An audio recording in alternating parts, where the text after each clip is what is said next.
Boa tarde, bem-vindos a mais um Factos e Opinião. É sempre assim às sextas-feiras, depois das 19, também aos domingos, depois da 1 da tarde, em reposição, com Amadeu Albergaria, Márcio Correia. Hoje 2 temas para abordarmos. Os 2 que dominaram a semana, mas um que nos toca particularmente. Já ontem aqui fizemos uma devida homenagem a Eugénio Campos, o Geno para muitos, que era assim que ele gostava que lhe chamasse, e era assim que muitos o tratavam, particularmente aqueles que tinham uma ligação mais estreita e que basicamente eram muitos, porque ele tinha essa faculdade de fazer afetos e amizades com toda a gente.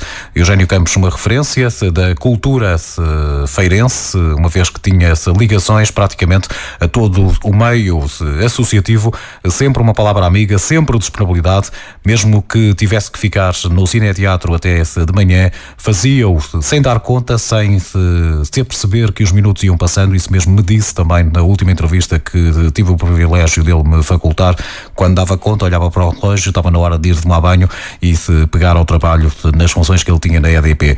Essas e muitas outras histórias que ele ia contando, e por isso mesmo hoje o recordamos. Foi hoje a sepultar em Santa Maria da Feira, e é efetivamente uma perda grande para o Concelho e particularmente para o meio associativo, uma vez que era a figura que os acolhia sempre no cineteatro e que encontrava sempre resposta mesmo nas maiores adversidades. Por isso mesmo, amigo também de Márcio Correia, de Amadeu Albergaria, é um dos temas, infelizmente, por esse motivo do seu desaparecimento da semana. O outro tem a ver com os 6 meses de governação do PS. Vamos começar exatamente por Eugénio Campos. Márcio Correia, Eugénio Campos fez parte também do Orfeão, da qual agora o Márcio é presidente. Foi uma das instituições que ele passou, entre outras, como o Clube Desportivo Feirense também, nomeadamente na parte do ciclismo. Esteve ligado também a outros movimentos, também a esta casa, como aqui já foi dito, à Rádio Clube da Feira. Nunca quis ser uma figura de protagonismo e teve várias hipóteses para o assumir, muitos convites, mas ele nunca quis sempre estar na retaguarda, fê-lo sempre com essa simplicidade. O Orfeão fez também um extraordinário trabalho. Recordo-me das marchas populares que tiveram grande impacto na altura, com milhares que as fizeram no centro da sede do Concelho. Ele próprio me disse que gostaria de ver reativado esse evento, que foi um grande êxito na altura. Muito teríamos aqui para falar. Ontem já fizemos uma hora inteira a falar de Eugénio Campos. Hoje, nesta parte introdutória, temos sempre algo a acrescentar deste grande homem. Paulo Sérgio, antes de mais, boa tarde, Paulo Sérgio, boa tarde, Amadeu Albergaria, boa tarde a todos os ouvintes da Rádio Clube da Feira. É triste nós estarmos aqui a falar na morte, no falecimento do Geno. Para mim também não é muito fácil falar sobre isso. Eu conheço desde os meus 14, 15 anos o Eugénio Campos. Mal eu comecei a andar pelos corredores e pelas salas do Orfeão da Feira, encontrei o Geno, que não me conhecia de lado nenhum, e sempre com uma simpatia, sempre de braços abertos, recolhia no Orfeão da Feira todos os jovens que tivessem a intenção de praticar, de exercer, de ajudar, de contribuir para a cultura, ou então para organizações da cidade e do Concelho de Santa Maria da Feira. O Geno era uma pessoa extremamente simples, era uma pessoa que tinha o condão de dizer aquilo que pensava de forma direta às pessoas. Eu, como eu costumo dizer, que tinha pouca paciência para engolir sapos. Defendia aquilo que acreditava, era alguém muito acessível, um homem do povo, um homem que fazia com que as pessoas que estivessem à sua volta gostassem de estar. Isto são palavras que nós, pelo menos eu acho que também o Amadeu irá assim dar a mesma opinião, não são palavras unicamente para ser agradável, não, isto é verdadeiramente aquilo que o Geno é. E peço desculpa aos nossos ouvintes, mas eu tenho uma forma de estar na vida em que a morte é só uma passagem, por isso gosto de tratar sempre no presente e no futuro, mesmo aquelas pessoas que eventualmente, como é o meu caso, tenham falecido, mas eu acho que elas estão sempre presentes. E num orfeão, permito-me, na Câmara Municipal, no Cineteatro, no Feirense, na cidade, até na Junta de Freguesia, várias entidades as quais o género passou, um bocadinho vai estar na lembrança quase infinitivamente das pessoas. Há algumas características que eu gostava de realçar, que era importante para quem não conhecia o Eugénio, e há muitas pessoas que nos estão a ouvir e que não conheciam o Eugénio e devem estar a perguntar porque é que na cidade da Feira, essencialmente, e nas redes sociais se presta, digamos que, uma homenagem tão intensa e tão genuína a alguém que não era verdadeiramente uma figura pública, porque as pessoas até se perguntam, não é? E aí é que está o cerne, aí é que está realmente a essência daquilo que o Eugénio era, a boa pessoa que ele era, o quanto ele contribuiu, o quanto ele fez pela sociedade, o quanto ele ajudou os seus amigos, o quanto ele opinava para com as pessoas e para quem realmente precisava.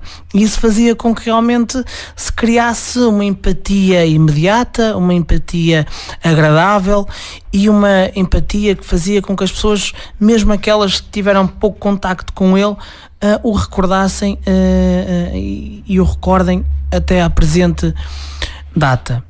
Em meu nome pessoal, queria deixar os meus sinceros sentimentos à família, aos amigos mais próximos, mas a estes também eles devem se sentir orgulhosos pela pessoa que era o Eugénio e pela pessoa que foi e que será sempre nos nossos corações para o resto da vida, Eugénio Campos. Por fim, em nome também, se me permitem, do Orfeão da Feira, o Eugénio contribuiu imenso para a cultura feirense.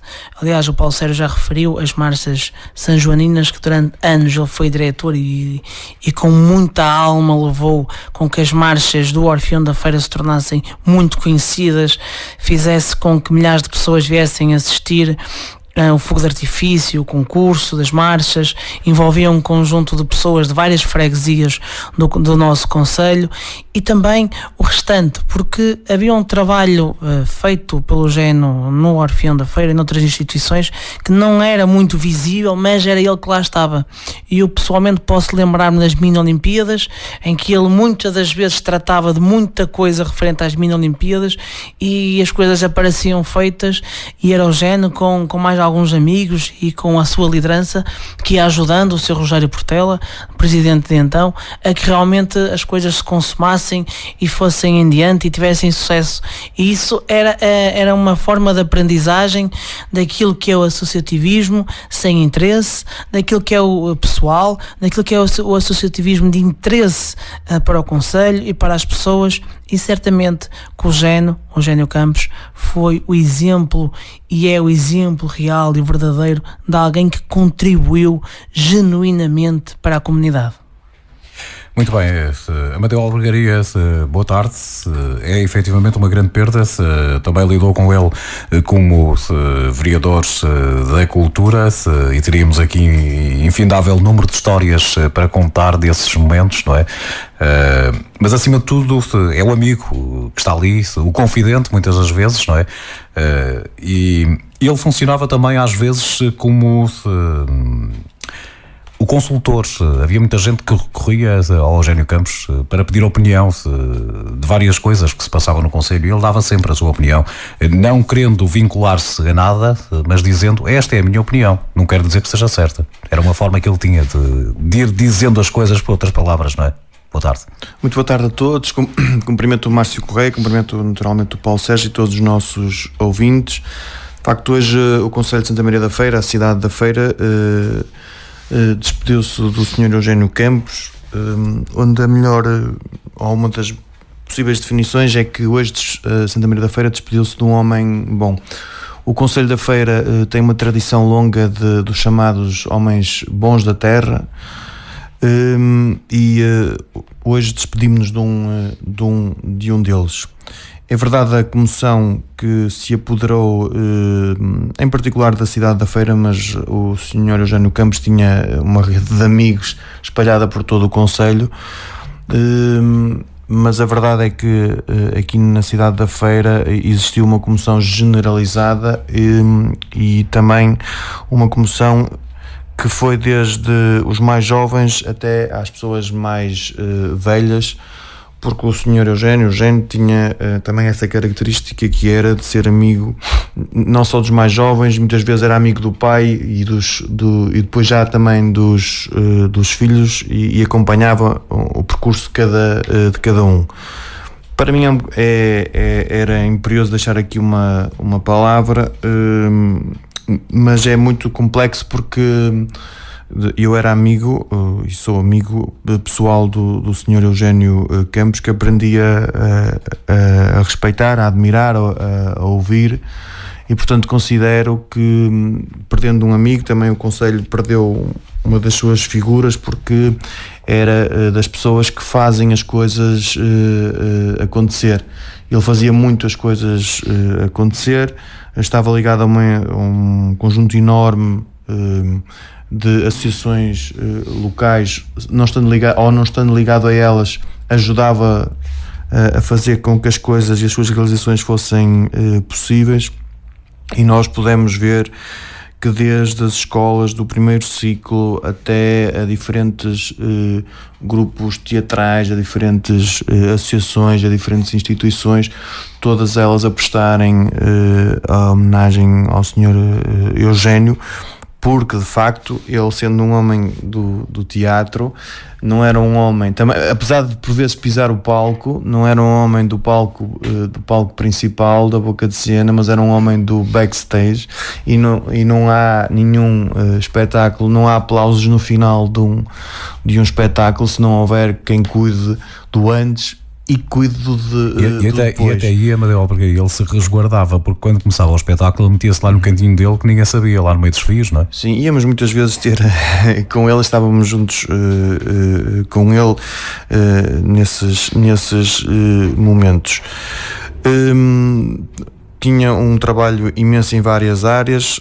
O cineteatro é evidente, como já vi algumas pessoas chamarem-lhe, e justamente era o senhor cineteatro, e é curioso porque não era pela encenação de espetáculos, pela programação que lá fazia, mas era pelo amor ao edifício e ao que nele se passava.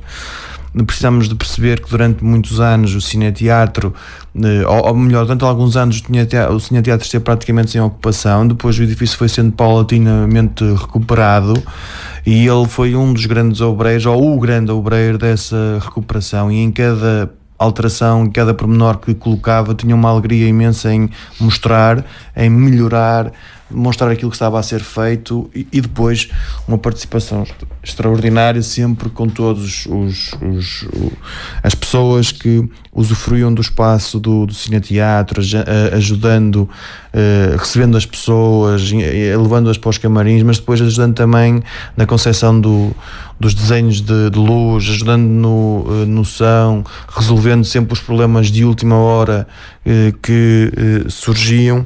E às vezes o camarim era em casa dele, porque ele contou-me que levava muita gente para a casa dele, desde tomar banho, para jantar, mesmo sem avisar a esposa, não é? Tem várias histórias com vários dos artistas, até alguns de renome nacional, que nos visitavam. Exatamente. Era fácil ficar amigo dele, e ele fazia isso, e quem nos visitava de fora, mesmo grandes artistas, logo aos primeiros contactos notavam isso. Tinha, como já aqui se foi dito, um amor incondicional à sua terra, sempre esteve envolvido nos assuntos da sua terra, sempre numa perspectiva de ajudar a resolver, e nunca somente de apontar os problemas. Portanto, nós, enquanto comunidade, perdemos uma das nossas principais peças, que foi derrotado se assim se pode, não sei se é derrotar, mas que nos deixou, porque uma doença, como todos sabemos, que é uma doença muito cruel, muito dura, o fez partir, mas até aos últimos dias era sempre uma presença constante no cineteatro, nas questões da sua terra, nas alegrias e nas tristezas da vivência normal de uma cidade como Santa Maria da Feira. E a melhor homenagem que se lhe fez, às vezes fazem homenagem às pessoas, mas a homenagem e a dor foi imediata, mal soube da notícia e espalhou-se por toda a cidade com uma consensualidade que não é devida, porque a pessoa partiu deste nosso mundo, mas foi genuína porque toda a gente tinha um contacto com ele, porque toda a gente lhe reconhecia o trabalho, e ao longo do dia fomos vendo, destes últimos dias, fomos vendo as mais diferentes homenagens, desde o cineteatro ao grupo Gólgota, a várias associações que ele de uma forma ou de outra esteve presente, ajudou ou colaborou, e todas elas eram muito sentidas, muito espontâneas, e como disse o Márcio, não sendo uma figura pública naquilo que é o nosso conceito de figura pública, era uma figura incontornável nas últimas décadas da cidade e do concelho de Santa Maria da Feira, como por exemplo na organização da viagem medieval. As pessoas muitas vezes veem as coisas a desenrolarem-se, mas é preciso muita gente que está por detrás. O Sr. Eugénio era um dos que estava por trás e era fundamental.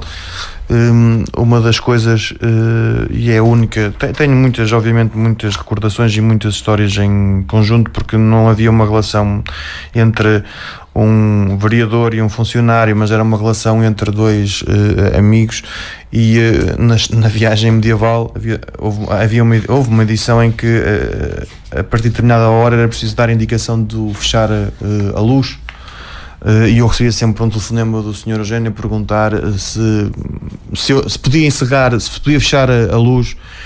E quando recebia a indicação de que era para fechar a luz, depois havia assim um clamor na viagem medieval, porque as pessoas não queriam que se fechasse a luz.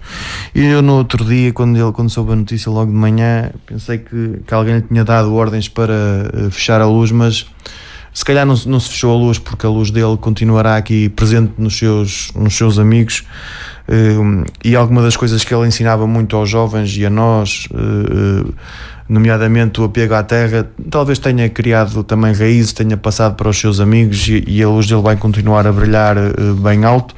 E dito isto, quero deixar um grande abraço de solidariedade e de amizade a toda a sua família, em especial à esposa e aos filhos. Muito bem, e para lhe prestarmos homenagem e na transição para o próximo tema, eu proponho que se ouça de Vendra Van Hart, Santa Maria da Feira. Pensando cada día, cada hora, pensando en ti, caminando, mi cesta llena de moras son para ti. Temprano, por la tarde y por la noche, sueño de ti.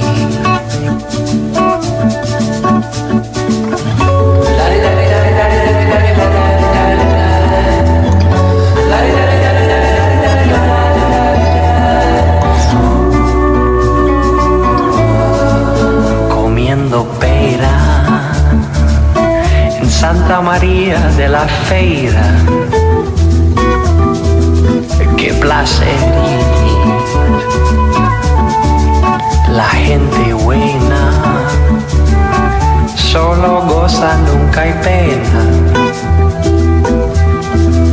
¿Pa' qué sufrir? Jugando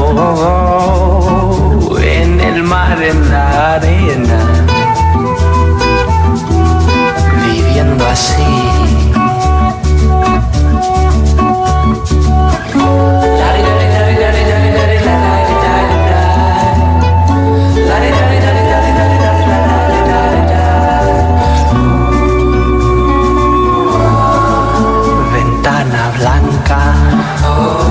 Homenagem a Eugénio Campos, Amadeu Albergaria, também Márcio Correia.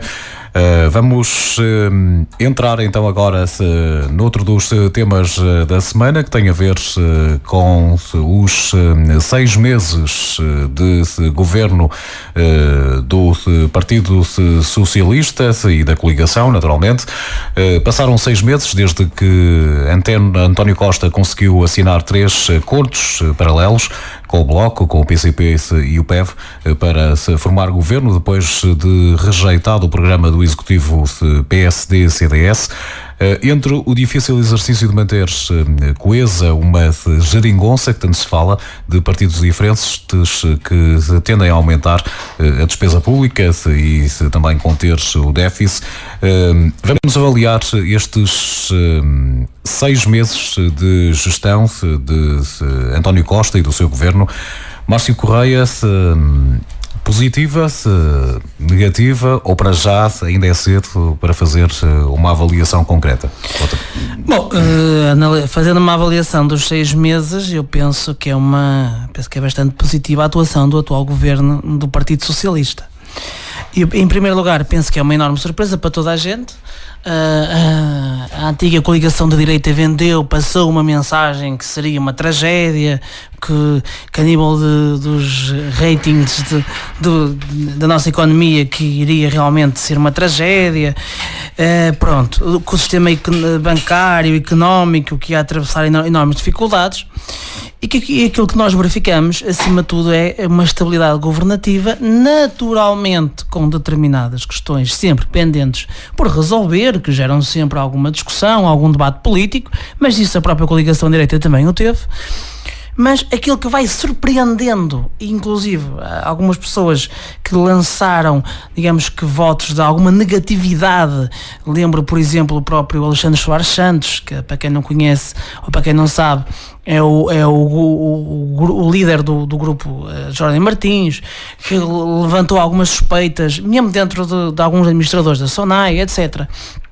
Houve realmente nos grandes grupos económicos do país, digamos, algum medo, algum receio de que este governo do Partido Socialista poderia não ter nem qualidade, nem estabilidade para criar, para proporcionar uma condução do nosso país de forma equilibrada e de forma profícua.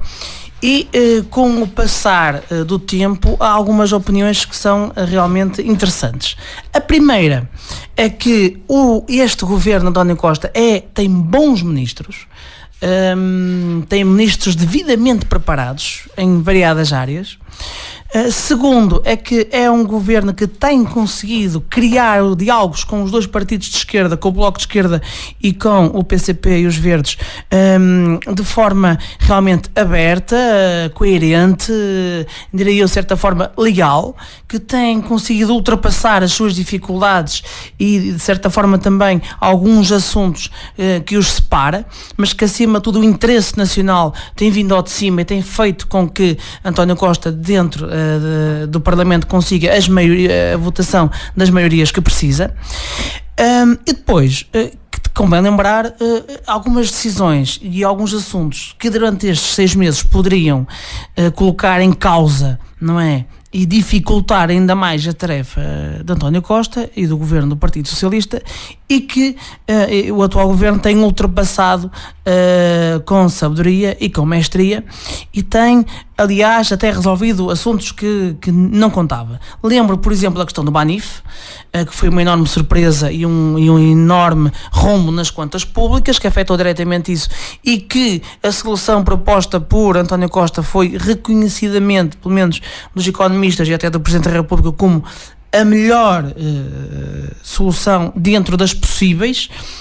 Alguns economistas criticam, dizem que é, e de certa forma atacam, dizem que é a melhor das piores, mas não interessa, mas pelo menos é reconhecidamente, foi uma solução que foi encontrada a tempo e horas, que estabilizou o nosso país nos mercados financeiros, que eu acho que a partir daí foi talvez o momento H para que, pelo menos do ponto de vista internacional, este atual governo ganhasse maior credibilidade e que atualmente tenha uma maior credibilidade.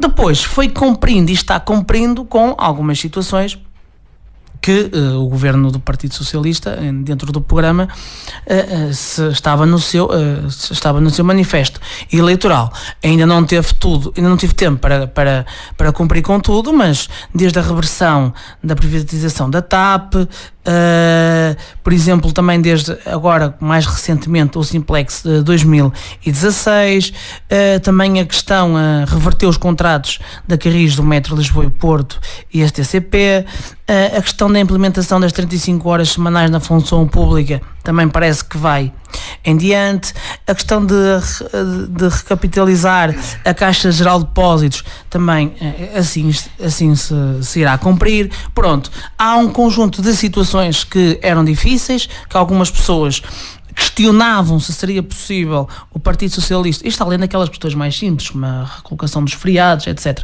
questionavam se o Partido Socialista iria realmente conseguir concretizar e ia realmente cumprir com aquilo que tinha prometido, e o balanço é extremamente positivo. E depois, há algo que realmente agrada aos portugueses, e eu espero que se mantenha, que é a boa relação de um Presidente da República que vem da ala direita para um Primeiro-Ministro que está como a direita gosta muito de dizer, está com os dois partidos da esquerda radical. Ora, nada mais às vezes que para um país, não é, do que um equilíbrio entre um Presidente assumidamente de direita e um governo de esquerda, e tem-se também entendido, aliás, o próprio Presidente da República também em determinados momentos faz os seus avisos naquilo que entende, e já fez alguns avisos a António Costa, mas também naquilo que entende ser benéfico e aquilo que entende elogiar as decisões do governo socialista, também elogia e até as defende, e sem problema algum, que eu acho que é isso que o Presidente da República é isento e defender o interesse nacional, que é isso que me parece que Marcelo Rebelo de Sousa está neste momento a fazer. Claro que nem tudo foi positivo. O próprio António Costa realmente reconhece que há determinadas situações que têm que ser corrigidas, ou determinados problemas que se vão realmente surgindo e vão realmente criando alguns problemas. É o caso agora do que está a acontecer relativamente aos colégios, aos contratos de associação com os colégios privados. Esse talvez seja o assunto mais problemático e com maior dimensão a nível nacional, que esteja aqui eventualmente a ferir e a fazer com que principalmente os dois partidos de direita ataquem o Primeiro-Ministro.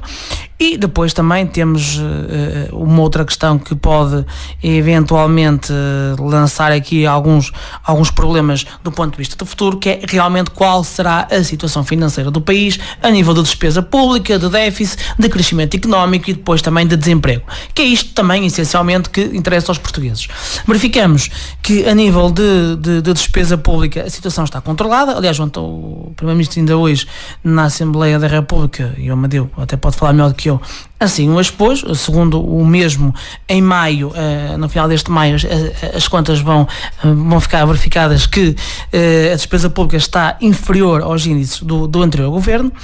A nível de crescimento económico, a situação está a crescer, embora mais, ou neste caso de forma mais lenta que aquilo que estava previsto, mas continua num índice de crescimento. As não está a correr como aquilo que realmente era desejável por parte do atual governo, mas lá está, é aquilo que se sente na opinião pública e também dos vários estudos de opinião, das várias sondagens que se vai interpretando. É que os portugueses estão tranquilos, os portugueses estão confiantes no atual e na atual capacidade do Primeiro-Ministro, a sua capacidade política e de gestão, que é importante.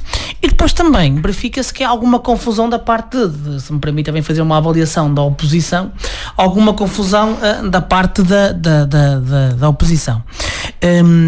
Agora começa-se a surgir alguns comentários de determinados comentadores que perguntam quem é o líder da oposição, se é a Assunção Cristas, se é o Passos Coelho, porque por vezes consegue-se ouvir mais a Assunção Cristas do que o Passos Coelho. Mesmo dentro do PSD há quem critique o Passos Coelho porque entende que está numa atitude demasiado monótona politicamente, demasiado passiva politicamente, e que não tem de o estar. Dentro também da ala direita há quem entenda que convém, acalmar as críticas que estão a ser feitas neste momento a algumas decisões do governo, porque no fundo, essas decisões também ainda, embora aplicadas de forma diferente e para melhor, digo eu, também derivam um bocadinho de decisões tomadas anteriormente no que diz respeito ao governo PSD-CDS, até porque dizer que nem tudo é mau. E quando aquilo que o governo PSD e CDS fez, nem tudo o que fez foi mau. Naturalmente que limitou e muito a qualidade de vida dos portugueses. Se, em bom da verdade, eventualmente tenha feito com que o país ganhasse uma maior disciplina de gastos orçamentais e uma maior disciplina na contenção da despesa pública, que até poderia ser necessária, também é evidente que privilegiou, acima de tudo, os mercados financeiros e constrangiu, não é, a economia dos agregados familiares da classe média, na minha opinião, que realmente fez também com que os índices de qualidade de vida dos portugueses diminuísse consideravelmente.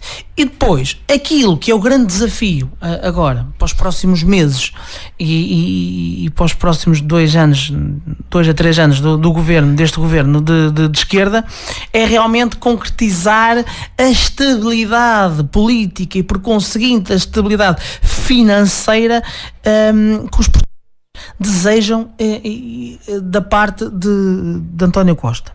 E essa, agora fazendo, digamos, uma avaliação dos próximos 6 meses, poderá ser realmente a principal questão, o principal ponto de interrogação neste que os portugueses possuem relativamente ao governo do atual Partido Socialista.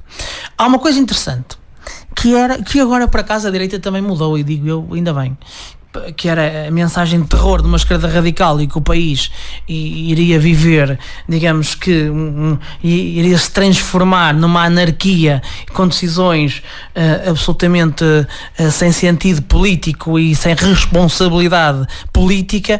Isso agora também fez com que essa ideia da parte da direita radical, que agora digo eu, da direita radical, se terminasse e, acima de tudo... Márcio Correia, desculpa interromper o raciocínio, mas isso não tem a ver também com o aproximar de um ato eleitoral, que é as eleições autárquicas, e haver, digo eu, algum consenso também interno para não levantar muita poeira, porque não interessa, e a partir daí as coisas poderão agudizar-se mais? Não se pode fazer essa leitura também pelo aproximar desse ato eleitoral? Esta semana debateu-se muito aquela questão daquilo que o Presidente da República referiu relativamente à estabilidade governativa até às autárquicas de 2017. Já por esse lado também. E aquilo que eu estou a perspectivar é exatamente o contrário. Eu estou a perspectivar que em 2017, nas autárquicas, o PS vai ter um excelente resultado e se calhar a instabilidade que vai ocorrer vai ser no principal partido da oposição. Mas uma coisa pode não ter a ver com a outra. Ter um bom resultado não significa que depois a esquerda, que faz parte do governo, nomeadamente o Bloco e o PCP, não tenham posições mais drásticas que não têm tido até ao momento. Uma coisa não tem a ver com a outra. Não tem, e nada nos garante que tanto o Bloco como o PCP não vão ter determinadas exigências que eventualmente o governo de António Costa terá imensas dificuldades em as conseguir cumprir e, porventura, pode colocar em causa eventualmente a estabilidade política. Isso é uma verdade. Aliás, como aconteceu com o governo do PSD e CDS, quando o Paulo Portas apresentou a sua demissão, disse que era irrevogável e depois voltou com a palavra atrás. Na política e nos governos, tudo muda de repente, ou seja, de uma hora para a outra, os partidos podem, e as pessoas que deram os partidos, podem tomar determinadas opções e fazer com que realmente essa estabilidade não consiga ser mantida. Aquilo que eu entendo, do ponto de vista político, é que tanto para o Bloco de Esquerda como para a CDU, eles não têm interesse em criar instabilidade política.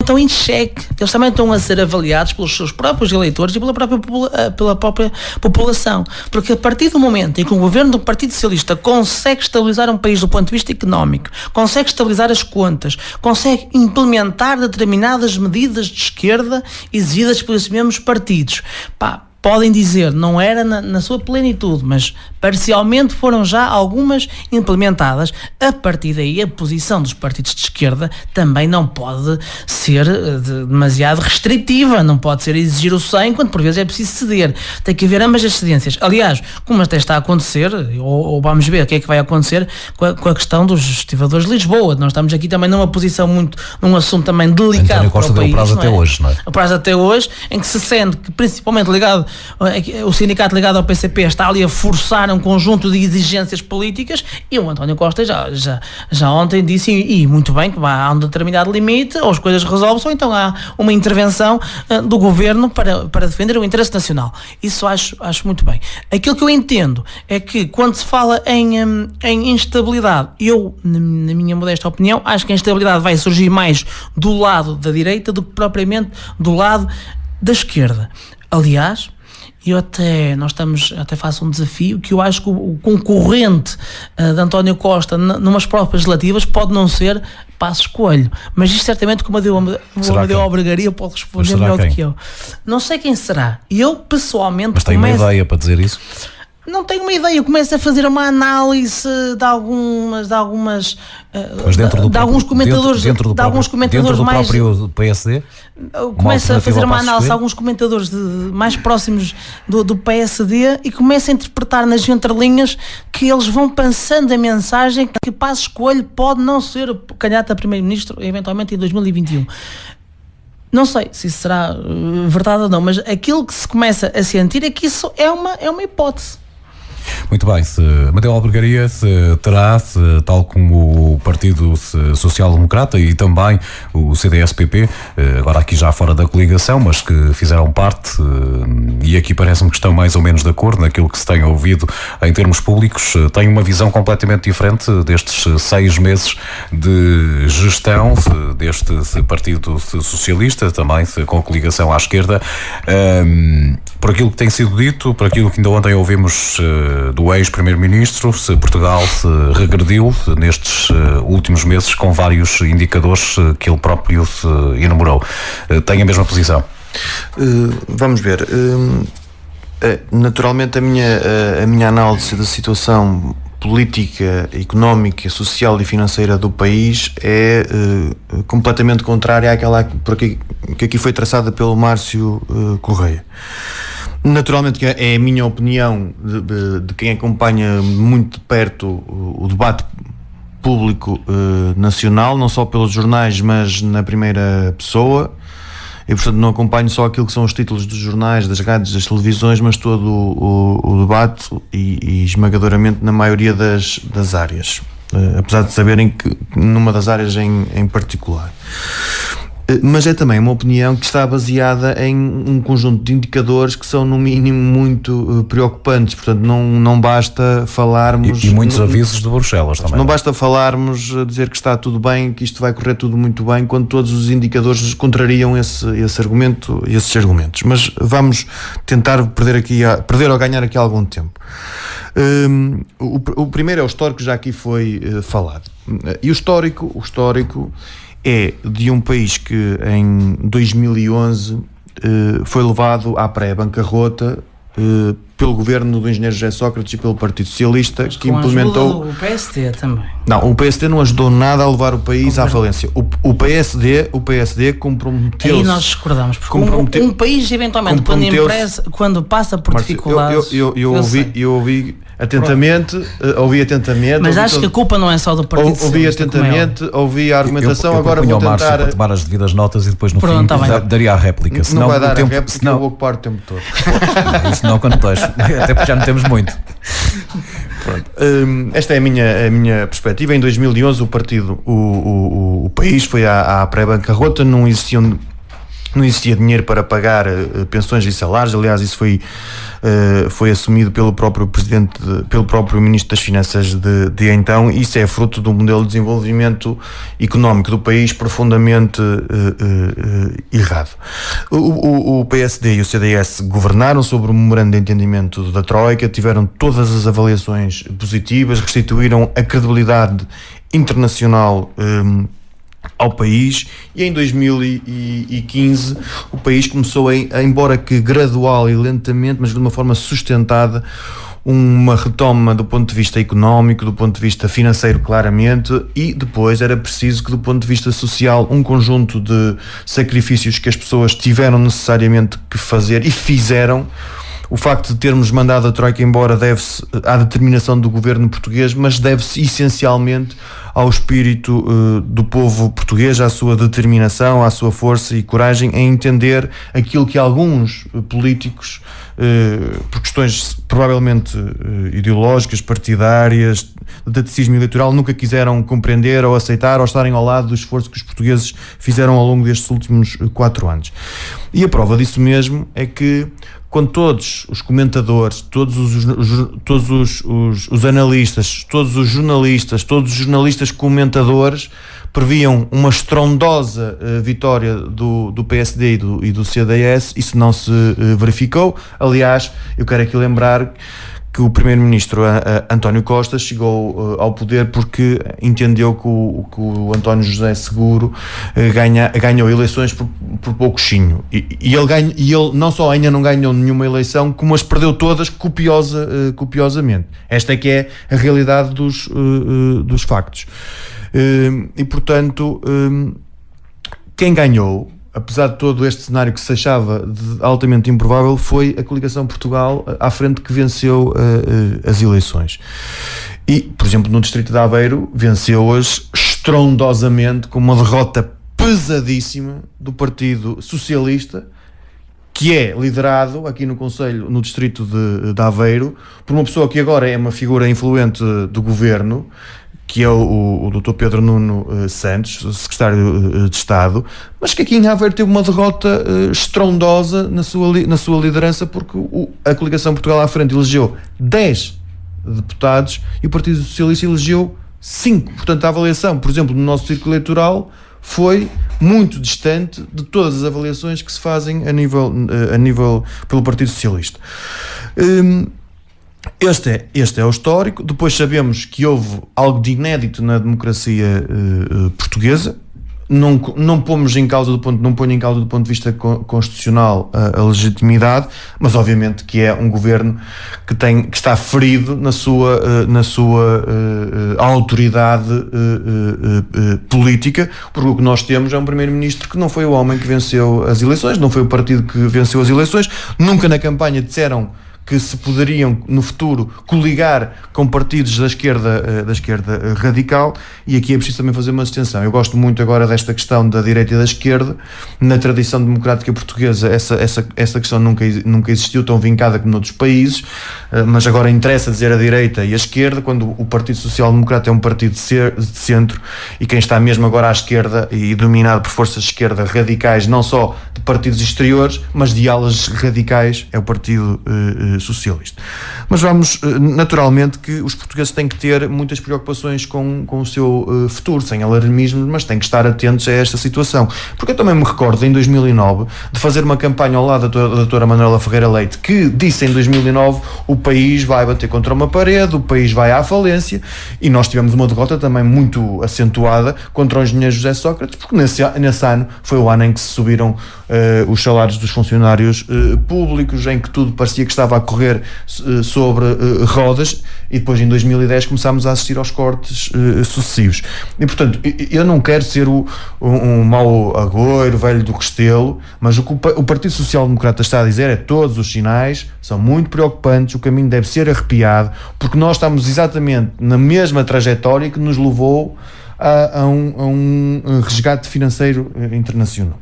E os indicadores dizem isso mesmo. Reparem, a taxa de desemprego subiu para 12,4% no primeiro trimestre de 2016. Preocupante. Menos 48 mil pessoas com emprego. Preocupante. As exportações caíram 3,9%, interromperam um ciclo de vários anos de crescimento, e as importações recuam 0,8% em março. A dívida pública em março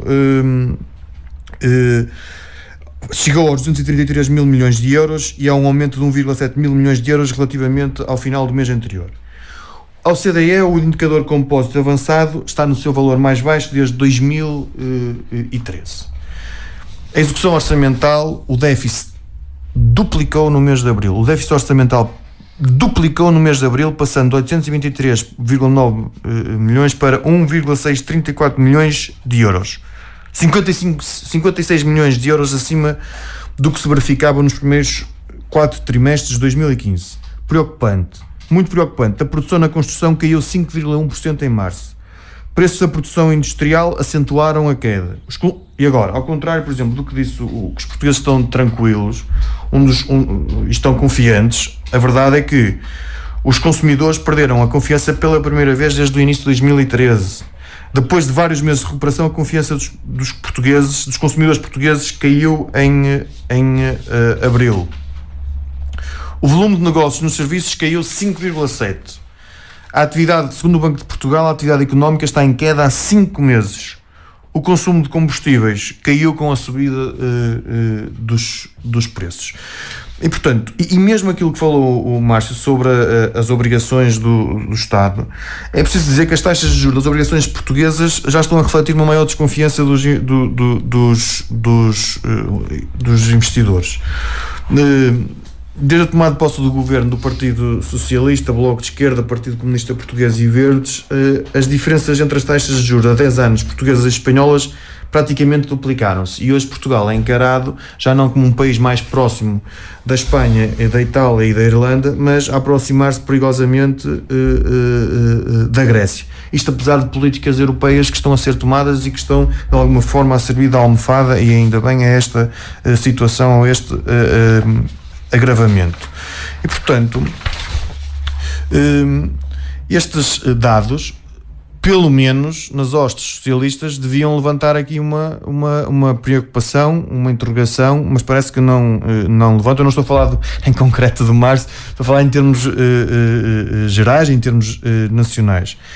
E, portanto, o que está aqui em questão é que o Governo opta conscientemente por uma linha de retrocesso, na minha perspectiva, que está a conduzir para Portugal novamente para um declínio económico, financeiro e social, na esteira daquilo que já disse que terá acontecido em 2009. Mas também em políticas públicas como a educação e a saúde, o retrocesso está a ver-se. É que, na minha perspectiva, esta é uma opinião pessoal, eu acho que muitas pessoas ainda não se aperceberam, mas está em curso claramente um processo de estatização da sociedade. Isto é muito grave, isto é um retrocesso com mais de 30 anos, algo que o Partido Socialista inclusive combateu, que foi a estatização total da sociedade portuguesa. Isto está-se a verificar na educação, está-se a verificar na saúde e rapidamente vai chegar ao terceiro setor.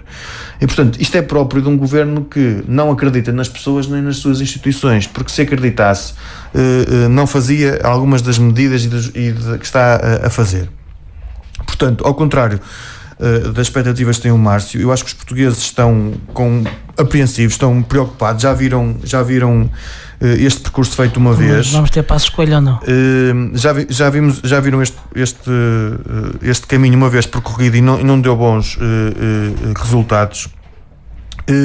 E eu acho que nós neste momento o que temos é claramente isto: é um governo e um Partido Socialista que está refém dos próprios acordos que fez com partidos radicais e revolucionários de esquerda, e entretanto o interesse nacional não importa, porque o que interessa é a sobrevivência política de António Costa. E, portanto, aquilo que nós achamos, aquilo que eu acho, é que o Governo está a tempo de arrepiar rapidamente caminho. O Partido Social Democrata não tem pressa para ter eleições, não nos viram a pedir a demissão do Governo, como o PS durante 4 anos fez compulsivamente durante 4 anos, nomeadamente com António José Seguro, depois com António Costa. Eu não sei se os excelentes resultados a níveis nacionais, e agora vai levar aqui uma alfinetada que também merece, nas autárquicas, se o Márcio estava a falar em termos distritais ou concelhos, ou se está a falar em termos nacionais. Acho que é em termos nacionais. Eu falo em termos nacionais. Em termos nacionais. Quanto ao futuro do Pedro Passos Coelho, bem, eu já vi o Partido Socialista a dar resultados quase chavistas para o António José Seguro, e passado 1 ou 2 meses a dar exatamente o contrário para o candidato António Costa. O Partido Social Democrata não tem esse tipo de tradições. Bem, está respondido. Nós estamos a 1 minuto e meio do fecho do programa. Março tem que ser mesmo. Eu só queria replicar, é muito simples. O país caiu em 2011 numa crise porque também o PSD chumbou o PEC 4 e dizia que não tomava um conjunto de medidas, e tomou bem pior que aquela estava no PEC 4, isto para lembrar. E depois também, porque aquilo que realmente o Amadeu diz é aquilo que uma oposição enfraquecida faz, é esperar que tudo corra mal, desejar o pior para Portugal para eventualmente lhe ser dado razão.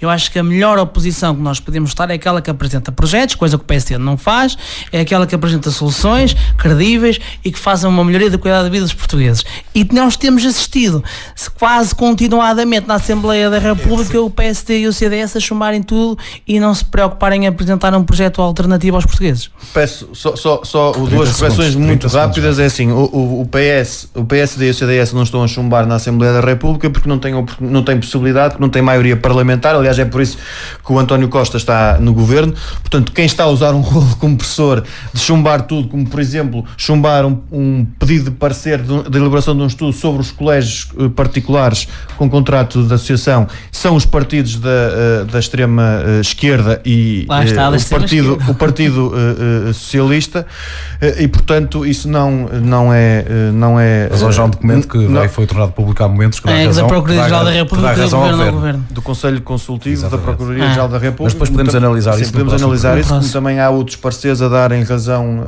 à outra parte.